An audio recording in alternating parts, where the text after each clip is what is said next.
Desde el punto de vista de la eficiencia, los principales argumentos a favor es que se le atribuye esta cuestión del efecto positivo de obligar a los propietarios de inmuebles o cualquier clase de capital a que los utilicen productivamente, es decir, evitar que los tengan solamente por una acumulación de patrimonio, de riqueza. Y además, no hay un argumento sólido respecto a que pueda influir sobre la oferta de trabajo, a diferencia de lo que ocurre con el impuesto sobre la renta de las personas. Además, por ahí puede llegar, si bien puede llegar a existir alguna sustitución entre ahorro y consumo, porque la, el impuesto sobre el patrimonio neto encarece lo que es la adquisición y tenencia de patrimonio respecto al consumo, al reducir la rentabilidad. Es decir, debido a este impuesto puede que yo decida consumir más en vez de ahorrar, dado que al ahorrar me van a cobrar impuestos sobre ese ahorro al ser una manifestación de riqueza. Desde el tercero de los puntos que decíamos que justificaban la aplicación del gravamen, está las cuestiones de las críticas de la administración y gestión, sobre todo las dificultades que tiene este tributo en su implementación, sobre todo la dificultad para detectar, imputar y evaluar el patrimonio en sus distintas variantes. Eh, por ejemplo, lo que es la ocultación de bienes, que puede ser, no sé, en cajas de seguridad, en una entidad que hace resguardo de valores, joyas, obras de arte, muchas veces eh, son, tienen un alto valor y pueden caber en reducida superficie, por lo tanto son fáciles de ocultar. También problemas de evaluación. Muchas veces no existen transacciones de mercado que permitan evaluar o poner valores de referencia en base a los cuales imputarle cierto valor para calcular la base imponible sobre la cual le va a ir el impuesto. Supongamos un terreno en el medio de las sierras donde no hay ningún pueblo, ninguna construcción. ¿Cuánto vale ese terreno? Si no hay ventas en los alrededores. Bueno, se tienen que utilizar criterios subjetivos de evaluación, o también en el caso de las obras de arte. ¿Cuánto vale una obra de arte? Bueno, eso también son cuestiones difíciles de determinar. También todo lo relacionado a la titularidad de empresas, sobre todo las que no cotizan en bolsa. ¿Cuánto vale la marca? ¿Cuánto vale eh, la cartera de clientes? ¿Sí? Y sobre todo en las pymes, es muy difícil de medirlo, por lo tanto es difícil que esto integre el patrimonio de la persona, siendo que le genera un bienestar, es una manifestación de riqueza. Y además, otra de las cuestiones a considerar es que impuesto al patrimonio neto es muy difícil de implementar a nivel municipal y provincial por la necesidad de cruzar distintos datos o la dispersión de los bienes que puede tener la persona. Por lo tanto, se recomienda que se lo cobre a nivel nacional y que luego se haga un reparto, como puede ser la coparticipación en Argentina. Generalmente en la práctica termina siendo un impuesto sobre la propiedad inmueble o sobre distinto tipo de bienes. Otro de los puntos que vamos a analizar son los criterios de potestad tributaria respecto a cómo, en base a qué tributan las personas y sobre todo las empresas, ya sean las extranjeras o las nacionales que están en el extranjero, porque hay una disputa entre los distintos países para ver quién se apropia de esos recursos. Hay dos grandes alternativas, que son el criterio de sujeción personal, donde lo que se toma en cuenta es la radicación o la nacionalidad del contribuyente, mientras que por otro lado tenemos la sujeción económica o territorial. Lo que se mira en este punto es dónde está radicada la fuente, no la persona, ¿sí? La fuente que genera los recursos o dónde están radicados los patrimonios. En cuanto a la unidad de contribuyente, si bien se define a la persona física como unidad contribuyente porque es un gravamen de tipo personal. La dificultad está en determinar si es solamente una persona por sí misma o también considerar al núcleo familiar. ¿Cuál es el problema? En el caso de si se toma de manera separada, las personas que están casadas tienen los bienes gananciales, es decir, los que aportaron juntos desde que están en matrimonio, y eso estaría computando en ambas personas y tributando por demás, por así decirlo. Entonces, la alternativa que se utiliza en este sentido es que alguno de los cónyuges lo declare en su patrimonio y el otro no lo declare en el suyo, o tomar a la sociedad conyugal como un todo y sobre eso deberían tributar. En cuanto a las exenciones, generalmente los bienes pertenecientes a las misiones diplomáticas o incluso las embajadas, los consulados, sí se consideran que son territorio extranjero y por lo tanto no están sujetos a este tipo de impuestos. Cuotas sociales de cooperativa, esto ya es más bien por el fin social que se le atribuye a las cooperativas, por lo tanto no gravarlas de este impuesto. Bienes inmateriales o depósitos en moneda argentina y extranjera a plazo fijo, títulos y bonos emitidos por la nación, provincias y municipios. En este sentido, lo que se quiere hacer es favorecer el ahorro o la adquisición de un bono del Estado. El Estado necesita financiarse y dice, bueno, para incentivarte a que me compres este bono, no te voy a cobrar un impuesto a la riqueza, por lo tanto, si vos lo tenés en tu patrimonio, en tu declaración jurada, yo no te voy a cobrar el impuesto.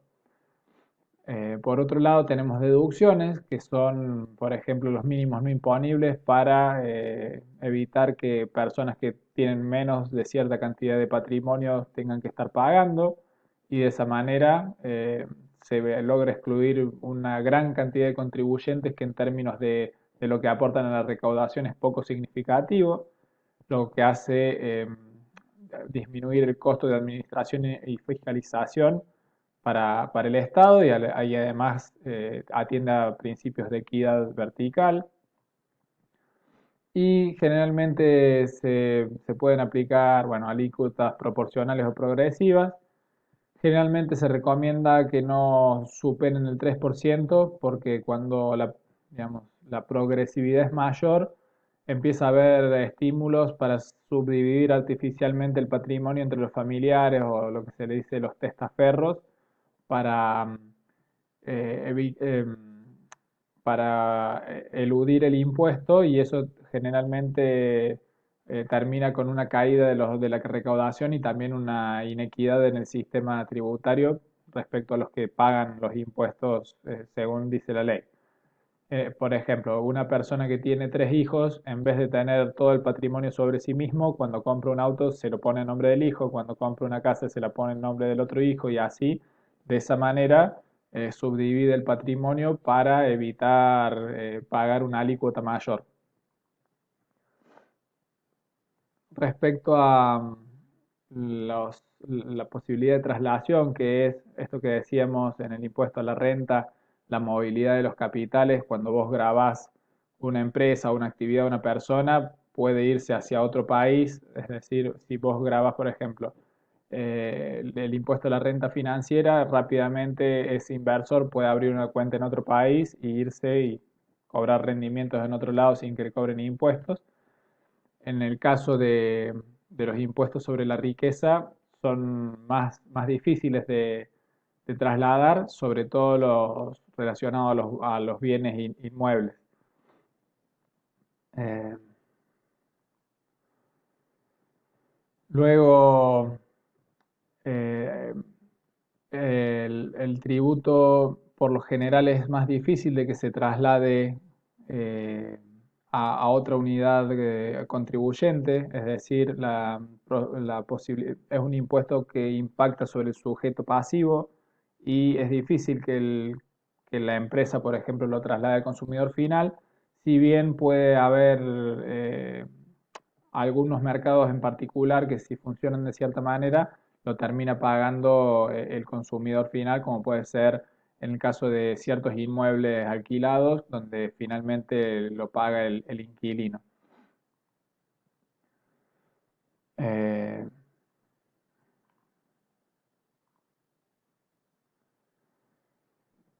hay respecto a sustituir el impuesto a la renta o a las ganancias por el impuesto al patrimonio neto, hay dos principales, digamos, fundamentos. El primero es la sustitución, que lo que se dice es que el valor de un activo es igual a la división entre la renta o ganancia que produce el bien y la tasa de interés del mercado, donde de una manera estamos grabando la corriente o flujo que genera ese bien o ese patrimonio, y en otro lo que estamos grabando directamente es el patrimonio o el stock de riqueza. Lo que hay que lograr sería encontrar cuál es la alícuota equivalente que hace que se paguen mismos impuestos en ambos casos. Sí, para que ustedes, para clarificarlo, pueden ver este ejemplo. Supongamos un departamento que valga 30.000 pesos y el alquiler neto es del 10%. Es decir, esa persona va a tener una renta de 3.000 pesos al año. Para el Estado es lo mismo, cobrarle 1% sobre el valor del inmueble, con lo cual va a recaudar 300 pesos, o cobrarle 10% sobre la renta, que sería 10% sobre los 3.000, son 300 pesos. Entonces, tanto si graba el patrimonio como si graba la renta, en este caso sería lo mismo. ¿Cuál es la principal crítica que se realiza? Es que si se aplica solamente el impuesto sobre el patrimonio neto o solamente el patrimonio, perdón, el impuesto sobre las ganancias o la renta, eh, se tienen que poner alícuotas muy altas para lograr los objetivos de recaudación del gobierno, y eso eh, genera incentivos para la evasión y dilución de impuestos, porque al evadirlos o eludirlos hay un gran ahorro, y tanto personas como empresas sacan mucha ventaja respecto a los que no lo hacen.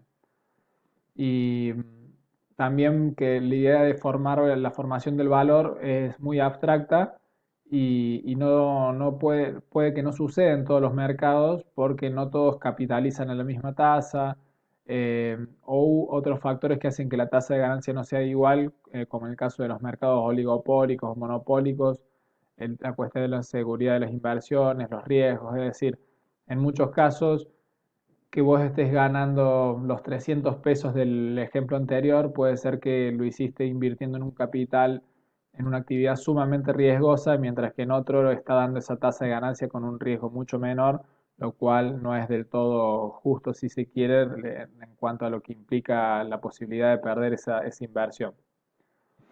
Eh, Además, hay activos que no producen rentas que se puedan valuar en el mercado, como las que no generan una corriente de ingresos. Generalmente, el ejemplo más claro es el tema de las joyas o de las obras de arte. Es decir, otorgan prestigio social, estatus social, o también te dan vinculación política en otro tipo de bienes. Sin embargo, no generan una corriente monetaria, pero están generando una mejora en la posición de esa persona.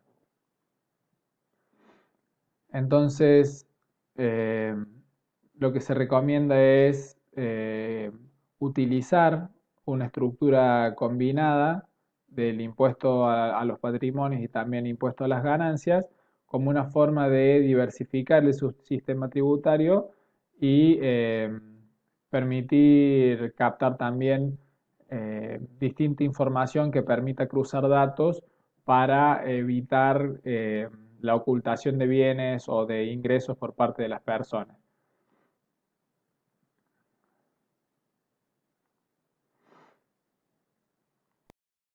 Los bienes personales, la base imponible es el valor de esos bienes de acuerdo a su precio de mercado a una fecha determinada, por ejemplo el 31 de diciembre, y lo pagan las personas físicas domiciliadas en el país y las sucesiones indivisas, que tributan sobre los bienes que están en el país y en el exterior. En este caso es el principio de la renta mundial o sujeción personal, o personas físicas domiciliadas en el extranjero y las sucesiones indivisas sobre los bienes que están en el país, donde en este caso es el criterio de territorialidad o el principio de la fuente.